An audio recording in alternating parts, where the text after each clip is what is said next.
So I just finished the Traitors UK Season 4 Episode 9, and what an episode it is. Let's get started. Yes, I love that I called it. I told you, I said that they would be murdering Jesse because it made the best sense for their game, and I was correct. And it's great because now they have an excuse of like saying that the traitors are obviously setting up Steven, so they would kill Jesse, so it kind of works in a way to remove the suspicion out of Steven. However, I really have to wonder why the faithfuls haven't wondered why Rachel hasn't been murdered yet. Like, even at breakfast, they all agree that Rachel is the best faithful, so it's kind of weird that they never thought, why is she still here? But seriously, Rachel is such an amazing traitor. At this point, I am rooting for her and Steven to win, basically.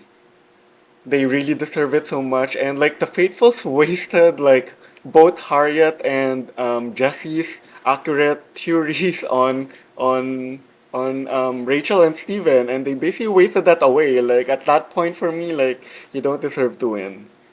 Steven also finally did the correct thing this episode at the round table. Like I kept saying that he always does these weird declarations when he really shouldn't. It always puts some spotlight onto him. But this time around he just like kept quiet, laid back, and it totally worked. And because he laid low and stayed quiet, it got Roxy to announce to everyone that he trusts Steven, and and that kind of like announcement by Roxy to put her trust on someone is very crucial at the round table, and it worked because Steven ended up not getting any votes at all for banishment. Today's mission was so good. I love when the missions revolve around like players giving information about other players because I feel like they actually learn something and it affects the overall game in general.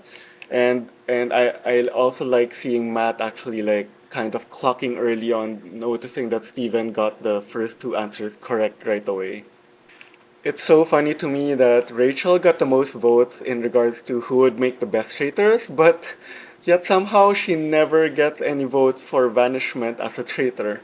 This is already on top of Harriet's self-sacrifice to get Rachel out, so it is really weird to me how the Faithfuls can never get two and two together when they are even like showing all the clues that for themselves that Rachel should be a traitor, and they never act on it. Like, and this is why for me, like Rachel and Steven make an amazing team, and at this point they really should win. Like the fact that things are getting thrown to the faithfuls on who is the traitor and they still can't get it right.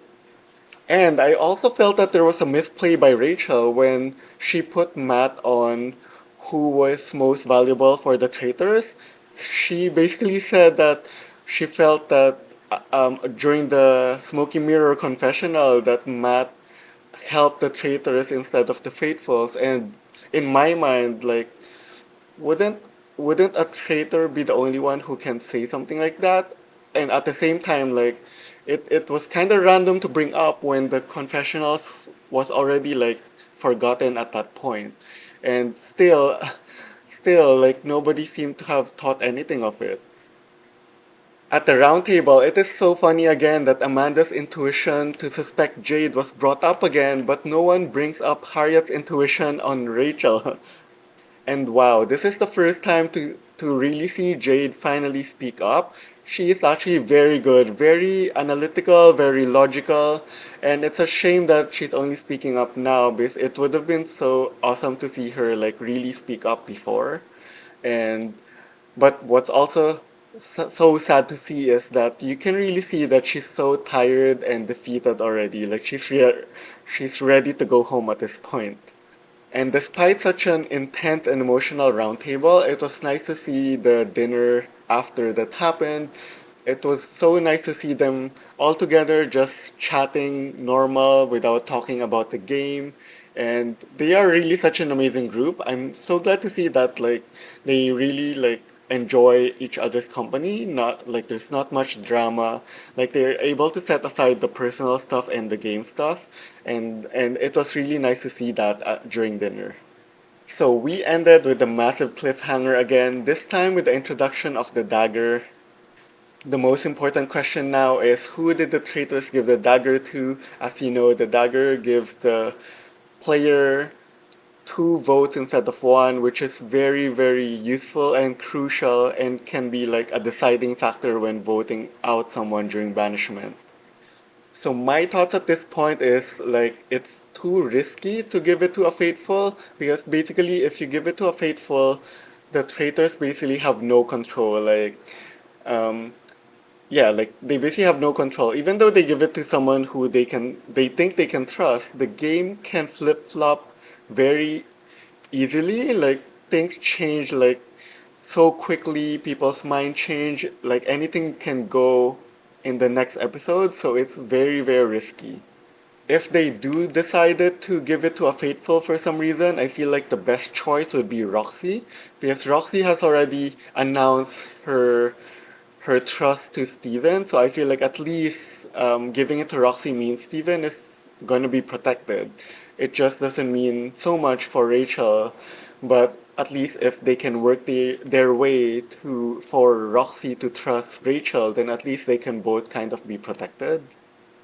If they do decide to give it to themselves, it would be best to give it to Steven because like if they give it to Rachel, it is so obvious. Like because Rachel is seriously the best player this season.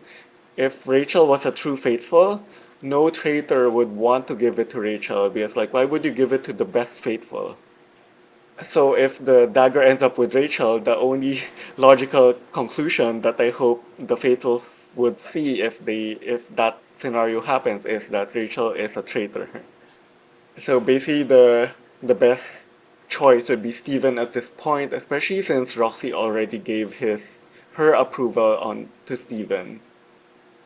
And as I said, like between Roxy and Steven, the most logical for me would be Steven because I feel like the traitors need control of that dagger and it is such a deciding factor, especially this late in the game.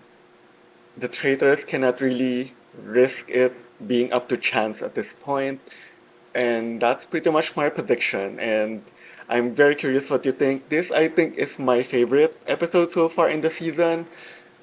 And what about you? Is this your favorite? And who do you think will be getting the dagger? Let me know in the comments. Oh, and I also forgot to explain why I thought Rachel is such an amazing traitor.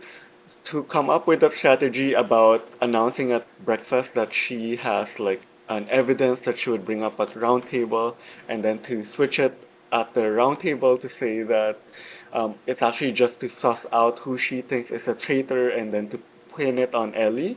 That is such a clever move because it really sounds like you're like such an amazing game player as a faithful trying to suss out a traitor when in reality you're a traitor trying to like steer everyone away.